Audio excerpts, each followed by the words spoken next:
It was over. No one in the Foundation, from the lowliest security guard to the O5 Council, could quite explain exactly what was over. If they were to hazard a guess, a likely answer would have been everything. It was generally agreed that the first one to notice this was Dr. Viktor Balakirev. Dr. Balakirev, though a veteran of many a dangerous experiment, and not one to be easily surprised, couldn't believe what his eyes, or rather his high-power telescope, were telling him. What Dr. Balakirev couldn't quite believe was that a routine scan of the Crab Nebula revealed nothing but empty space, where a rather conspicuous and rather hateful star was supposed to be. The alarm was raised. A dozen more telescopes were commandeered from various facilities and agencies, and there was no small amount of shouting and running around. The star, however, stubbornly refused to reappear, despite Dr. Balakirev's insistent claims that a star isn't a bloody remote control, you don't just lose it. The next one to experience this strange lack of all things strange was D68-21356, though he couldn't quite appreciate the magnitude of the occasion. He didn't know he was supposed to be the bait in what most assumed would be just another futile attempt in an endless series of failures. D68-21356 also didn't quite know what to feel when he entered the armored vault, to discover nothing more than a badly mangled skeleton when the acid bath was stopped. "So, what do you guys want me to do with that? Do you have a bone to pick with me or something?" The joke was lost on the assembled researchers, who now had more important things to worry about than D68-21356's poor sense of humor. So began the end. When SCP-294 was prompted to produce a cup of joe, it made a serviceable cup of cappuccino, which utterly failed to contain any D-class flavoring. In SCP-1981, Ronald Reagan spoke only of evil empires and managed to keep a perfect complexion throughout his speech.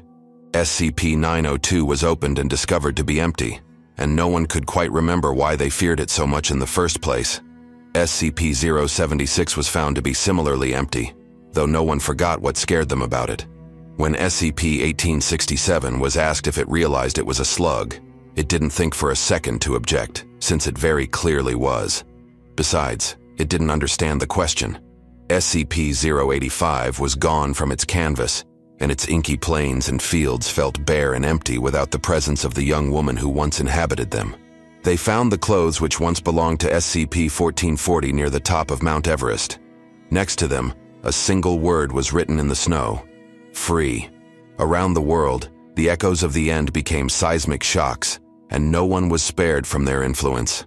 The Church of the Broken God was wiped off the face of the earth. It isn't easy to maintain a working religious organization when all of your artifacts crumble to dust, and it's even more difficult to do so when half of those artifacts are inside your head. Marshall Carter and Dark Limited, having lost most of their stock and shortly after most of their members, soon faded into obscurity. Their once busy clubhouse, a hub for all things mysterious and expensive, became a place for elderly gentlemen to read the Sunday paper in peace and doze in comfortable leather chairs. The Global Occult Coalition, after it became clear that the threats it was created to thwart were gone, was soon disbanded. The budget once dedicated to fighting the forces of the unknown was allocated to some of humanity's more mundane needs, such as the prevention of global warming and the development of more advanced nuclear weapons. No word was heard from Dr. Wondertainment for a long time.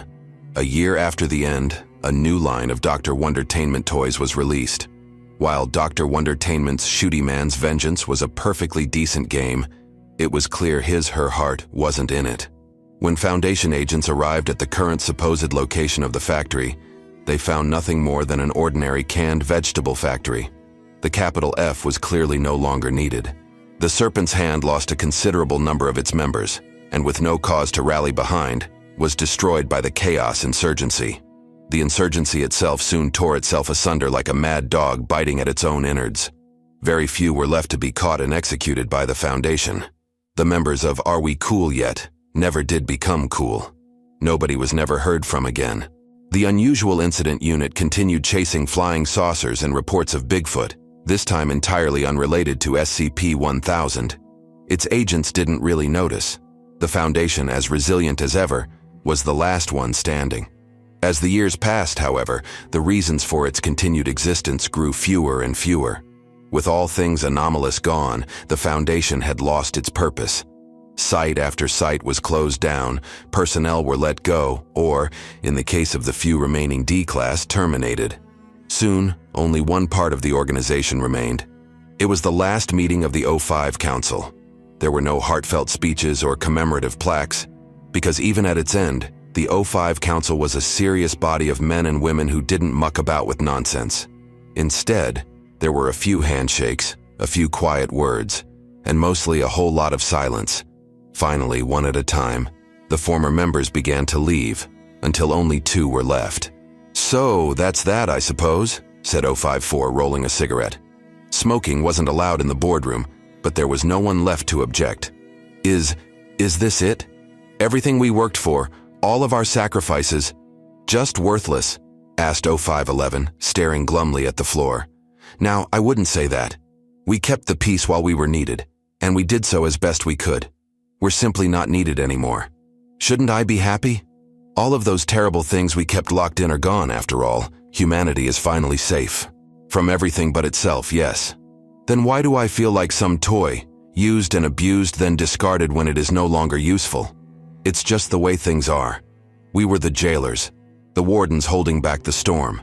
Now, all of our prisoners are gone. There's no need for wardens in quiet days. Come on, let me buy you a drink." "Yeah, a drink would be nice. Or 10. Hey, I'm not made of money, you know." The 2 left and closed the door behind them.